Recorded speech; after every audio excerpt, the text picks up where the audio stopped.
Yes, please. Thank you. Oh, ba, maganda yan. Pag-usapan na rin natin. O Roberto, ano ba ang plano mo sa buhay? Sige. Bakit hindi mo na lang kaya puntahan si Rebecca? Nandito pa siya sa Maynila at next week pa ang flight niya going to the States. Yeah. Ma, pwede ba huwag na natin pag-usapan si Rebecca? Okay. Hindi ba umalis na siya? Darating kami. Pero parang nandito pa rin siya dahil sa kaka-bring up niyo sa kanya. O, anong gusto mo? Sure. Maging habang buhay na bum? Darating kami. Sige, Padre. Okay, bye-bye. Ang ninong Mario mo, nag-i-invite na pumunta tayo sa 70th birthday party niya. Siya ngayon ang bagong halal na leader ng KB party dito. At maaaring pag-usapan na rin namin yung pipili naming kakandidato sa darating na eleksyon. May napili na ba kayong tatakbong mayor sa Santa Elena? Bakit? Gusto mo ba? Baka kung pwede, kung pwede sana yung pwestong yun sa akin. Since nandito lang din naman ako, I'd rather make my stay good. Ba? Oo, I'll run for mayor. magandang balita yan. Sasabihan ko kaagad ang ninong mo. Siyempre, pangarap ng mami mo na maging mayor ka dito. Just like what I was before. I'm just so happy na pumayag ka na rin. The future mayor. Excuse me po, Mercita. Yung gamot niyo po.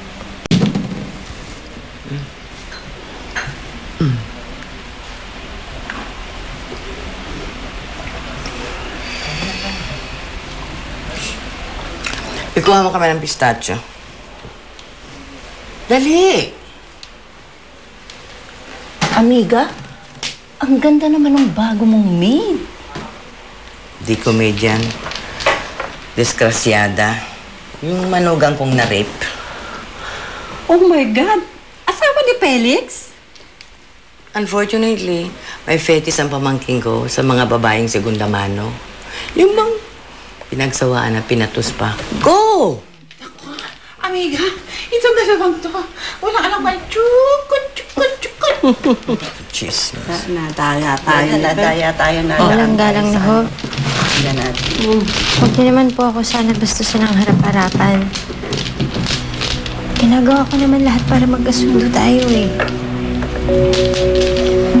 Hindi na nga ho ako nagsasalita. Tinataboy niyo ako tuwing pinagsisilbihan ko kayo. Bakit ka nagsalita ngayon? So sa bibig mo rin lumalabas na peke lang ang pagsilbi mo sa akin, na kaya mo ito ginagawa para sabing ulirang kang manugang, right? Ang buisit, no? Ano na? Gusto ko lang naman na magkasundo tayo pero ang hirap-hirap. Gusto ko lang naman na magustuhan niyo ako eh. Sana naman huwag niyong husgahan yung pagkatao ko dahil sa isang pangit na pangyayari na hindi ko naman ginusto. Alam mo, Ian, naaawa ko sa'yo. But must you really be part of my family? Ang gusto ko para kay Felix, yung somebody na who's pure and with breeding at hindi ikaw yun. Kaya kahit uminom ka pa ng dugo at lumaklak ng asido, nothing will change. Hindi kita matatanggap para sa anak ko!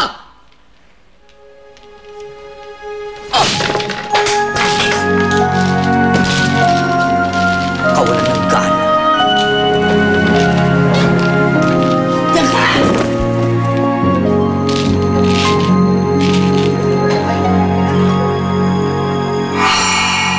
May birthday party tayong pupuntahan. Gusto ko yung pagmayabang sa kanila na ikaw yung asawa ko. Tapos maingit silang lahat. Kasi ikaw ang pinakamagandang babae doon. Tumira po ako sa Amerika ng mahabang panahon. But I'm back for good para maglingkod sa inyo. Pero siyempre bukod doon, inaalay ko ito sa isang babaeng nagbigay ng dahilan sa akin para ako'y bumalik dito. She's right over there.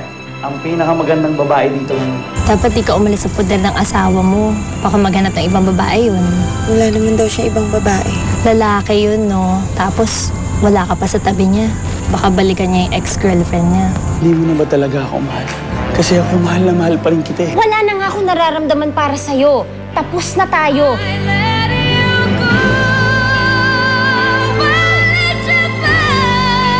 Nasaksihan ninyo ang kapanapanabik na eksena sa Broken Vow.